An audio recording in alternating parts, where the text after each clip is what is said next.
So this is the second time I've actually used one of the Raceworks sensor blocks on the build. I've actually already used one over here. What do we got? Fuel sensor, map sensor, boost sensor, post and pre, throttle body plates, all going to that cool sensor block. So that's a Raceworks 4 outlet sensors, so it can host 4 different sensors. There's also 1/8 MPT fitting, so there's 4 runners and there's 3 outlets or 3 fittings per runner. Now this one here is just a aluminium 2-block one. So we've already got our sensors here. We're using Raceworks Euro sensors, just a Euro pressure sensor. Little fact, Raceworks sensors all come out of Australia, except for the Euro sensors, which are obviously out of Europe. But none of them are Chinese, which is just, it's a nice thought. I'm not bagging out China. Let's say China. China. China. China. China. China. China. China. China. China.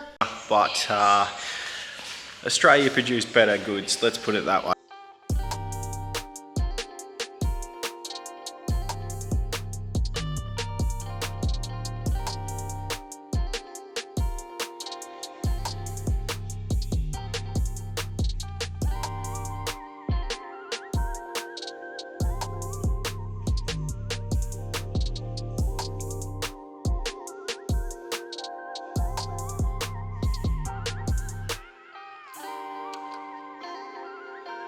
So I really needed to run exhaust back pressure sensors. Now, for those that don't know, and I'm sure most of the guys watching the channel will, but exhaust back pressure sensors come out of the twin scroll turbo, and then they've got to run through copper line like this, or stainless, whatever you like. I use copper because it's easier to manipulate and bend. It's got to run through like this and coil it up to just dissipate a bit of the heat before we can run it into the sensors. Now a lot of people will actually run like a air canister, or will run these lines like this and then run them to a small canister to let the air go into. I believe this Raceworks little mount is going to be fine, and it'll act like a little bit of a pocket for the air to go into anyway. So the only issue is I wouldn't mind trimming these back to probably half the distance. We're looking at the front of the car here, so probably just come out and come across into a bit of airflow so they can cool down, but I'm gonna actually run them right across to the other side. I've put in 2 little nutserts here, just some 6mm ones, and then this is gonna mount up on there like so, and then it'll just go onto there. I think that's a really good setup for the exhaust back pressure sensors. And the best bit about running it all the way over to this side of the car is my main sensor loom. I can just add on 2 more sensor wires just for the exhaust back pressures. There they are there. That's the front one, that's the back one. Now I've sort of just looped them around. You are going to be able to see that slightly, remembering that the turbo takes up most of that room there. So yeah, and then they just run down the side. I'm not going to put them in anything, it's too hard. Everything's protected down there. I don't want a messy engine bay. So I've got to get this turbo back on. I've got all my EGTs in, I've run them into a loom. You do have to be careful, remembering that they are also going to carry some heat. So I've got to be plumbed or wired back in. And yeah, slowly getting there, guys. 6 hours later. We've got 2 days to work on the car.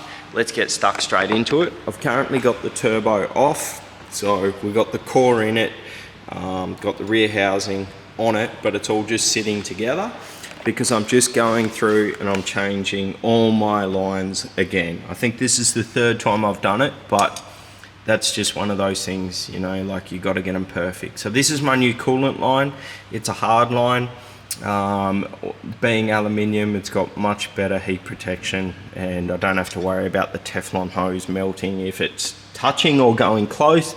The other thing is, because it's a hard line, it doesn't sag or droop and drop or lay on the dump pipe or anything like that, and it looks kind of factory. The silver goes very good with the gold. I do have Raceworks' new black aluminium tube here to try as well. I did do one of the lines in that yesterday, and this stuff is beautiful. That looks really nice as well. I'm really happy with this line. I like it. I don't think I'll get Brad to paint it. I think we'll just leave it that factory sort of raw aluminium color. But before I bolt the turbo down so we can make the exhaust tomorrow, I need to sort out this EGT. So see our EGTs and see how they're all sort of at equal length, put in same part apart, and the EGTs are the same length out from the head. Well, everyone, I know what you're saying, we just need to move this EGT closer. Well, we can't go any closer because of the others would all have to be changed. Not only that, we physically can't go any closer. So Fueled by Fab, who did the manifold, did an extremely good job. These RBs, there's not a lot of room here, and they've made 2 wastegates work, which is fantastic. That's a hard enough feat in itself. Anyway, this is what we got to work with, twin gates, and we're gonna make that work okay. Because we're running air conditioning, it doesn't give us much room to run this front one back to the other one. It would have to sort of go down in between there. You could probably make it do it, but yeah, there's not a lot of room there. We'll just go straight down to the ground for now, and then the back one straight down to the ground and out a bit. But that brings us back to these EGTs, these little suckers here. So you can clearly see there, that's our issue, this one here. So I can't swing it out this way because it hits the turbo housing, and I can't go back because it hits this. So what we're gonna have to do is we're gonna have to put a sheet in here, lob the corner off this head part here. Be very careful not to damaging anything or taking too much, just so we can get that height in our EGT. So yeah, fun. To the top of that thread hole.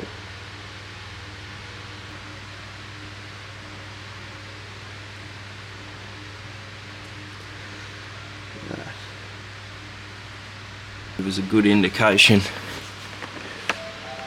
I hate grinding aluminium. Okay, so there was no careful way of doing that other than just being careful. But I've ground it away. So what I did is I got a heap of these and I love them, but they're classed as mechanics blankets or moving blankets. One down there is a proper mechanics blanket, and I lay all my parts on it. Turbo lays on it with his teddy as well. It's great for sitting things down on that you don't want scratch, like your polished titanium dump pipe. And then I just put towels everywhere because it was quite dusty. Now, to get through it, and it actually cut it really well, I just used a 12-volt Milwaukee. I also just put a bit of beeswax on there just to help it. And then the third thing that I use is a vacuum cleaner. And you got a really clean cut, and the dust doesn't go everywhere, including into the engine, because that fine aluminium dust will get straight in your oil or whatever it is, bearings, and just fuck everything. So there's the little cut that we took out. I'm just gonna get a file now and file that off nice and flat so it looks neat. But yeah, that's how I did it. That's the tools I used, and it actually cut the aluminium quite well. What did he say? He says we can see quite well. Okay, I think I've got it sorted. We've got our EGT out of the way and sort of lightly massaged is what I'm gonna say. So this one here. Now what I found out about these EGTs, Raceworks were kind enough to give me a bit of information on them. You can bend them in the same radius that they are already bent, as in, see how they're bent to a 90? You can bend them in the same way, so a 90 again. However, that's not going to help me at all. And the reason for that is that there's these 2 wires connected to the dissimilar metal. So unfortunately, I don't have a choice. I had to just slightly change it, and I've probably bent it, I don't know, 2 degrees. Okay, so if it doesn't work, it doesn't work, but at least we tried. A little bit disappointing that I had to go to all this effort, and it may be that that EGT doesn't work. I had to try something, so we may have to tune it without EGTs. Now, with all the problems we're sort of having at the moment on the engine is all heat related. So it's all heat related around the turbo, which is pretty common when you go larger single turbo. There's not a lot of room between where the exhaust manifold comes out and your strut tower. It's very shallow, and it also goes down even shallower. So we've got no room around the manifold. We've got twin wastegates. We've got a lot of heat trying to escape. I've got a 3.2 litre, which is going to up the capacity. we haven't got a large turbo, so it's going to be a lot of back pressure there, so we're going to have a lot of heat issues. Now, I worked on a friend's car the other day and I noticed that his braided lines, we pulled the turbo off, put a GCG turbo on it, but when we did that, we noticed that all the lines were quite burnt and the Teflon lines were quite burnt. Now, they weren't melted through or anything like that, but it just sort of made me realise that I think we should change our lines, probably just the coolant lines around the turbo. Because it's a Garrett turbo, we've got oil feed, oil return and coolant feed, coolant return. It's a lot of hoses around the centre of the turbo. So Raceworks offer this aluminium tubing. You can get it in raw material, just a raw finish like that, or you can get it in this nice black material. Now I haven't used the black stuff before. I'm sort of just experimenting with it now. But what I do have is I made this hose here. This is the coolant supply hose for the turbo, which is going to sit something like that across the top. And you can see there, like look how shallow the room is from here to try and fit a big turbo that's producing a lot of heat. The dump pipe's got to go down through there. 2 wastegates, one at the front, one at the back. There's going to be a hell of a lot of heat here, and I was probably a little bit naive to it at the start just by wrapping things up in heat sleeving. The raw material does look nice, but the problem is with the raw stuff is it's very easily scratched and marked. And when you're making it, you end up with a few marks and pittings from the bender, and yeah, just overall marks on it. It looks a little bit untidy. So I'm gonna have a go at replicating this line, and we're gonna make it in the black option that they have.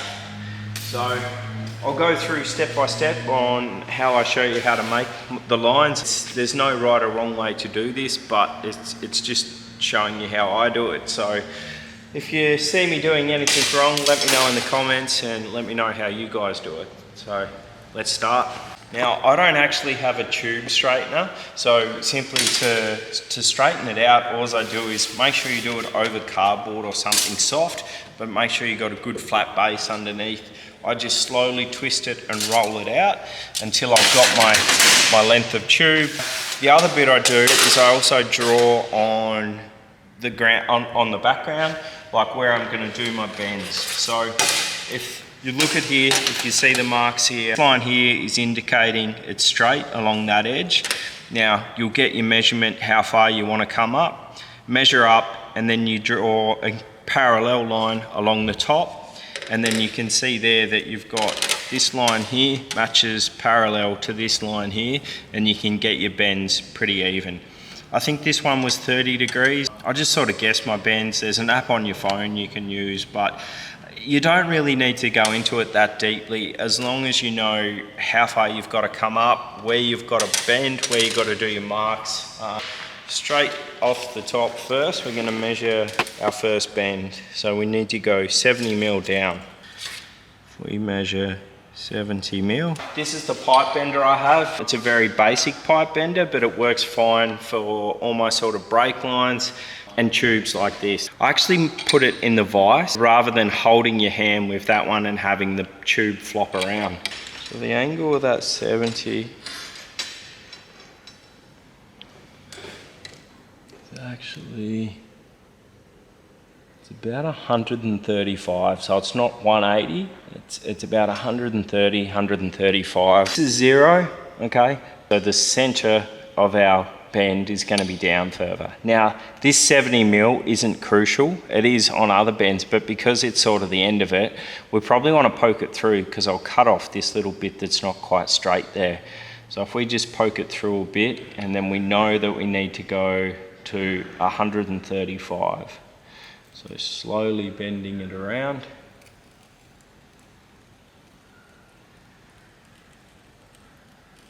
This is the only thing that I don't like about this black stuff.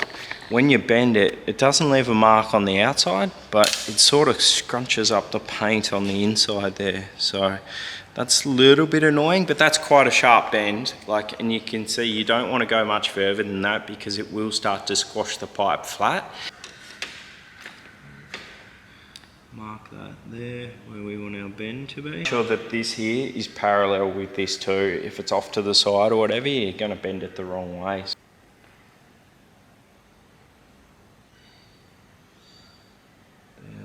that parallel with that, okay? So we've got to bend up. Now, we need to see how this line is here. That's what we've got to match it back up to.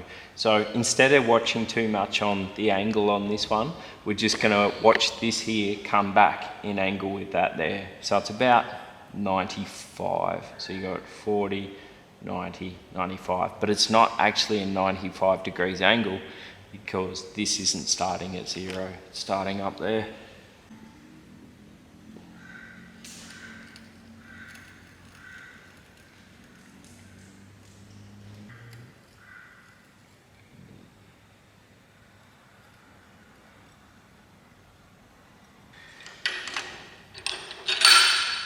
Checking, I think we might make that a bit short.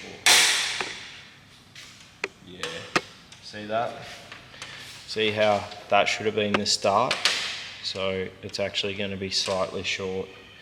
So what we'll have to do is just, luckily we can do this with this bend, but as long as we can make up for it here. So this bend is fine. That's not going to hit anything there. We just need to get back on track at this end to make sure our point where we line up is exactly right.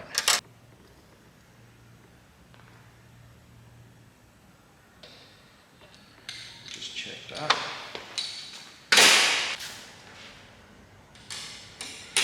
So now, even though our last axis was off a little bit here, we're just going to make sure we clear something. I think it was there, so it's going to be close. But our end point is pretty well spot on. Bandsaw's the best thing I've found to cut this stuff with. It cuts it nice and quick and leaves no burrs. So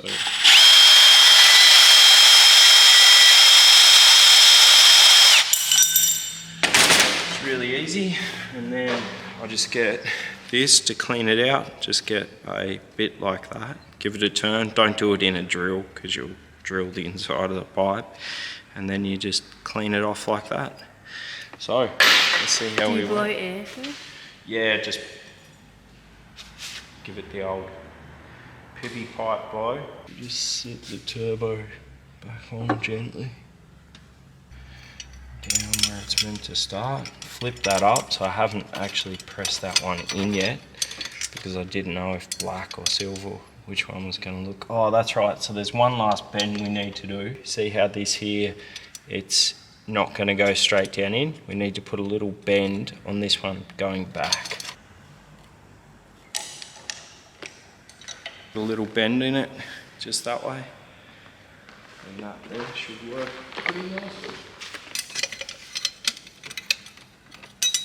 Slip it in up this end first. And then it's over the back. See where it's probably nearly going to hit on that stud over the back. On this side, it's going very close to that stud because I cut this corner a little bit too much. But if we just stretch it out, stretch the whole thing out like that, it's going to clear. So then that's the black hose.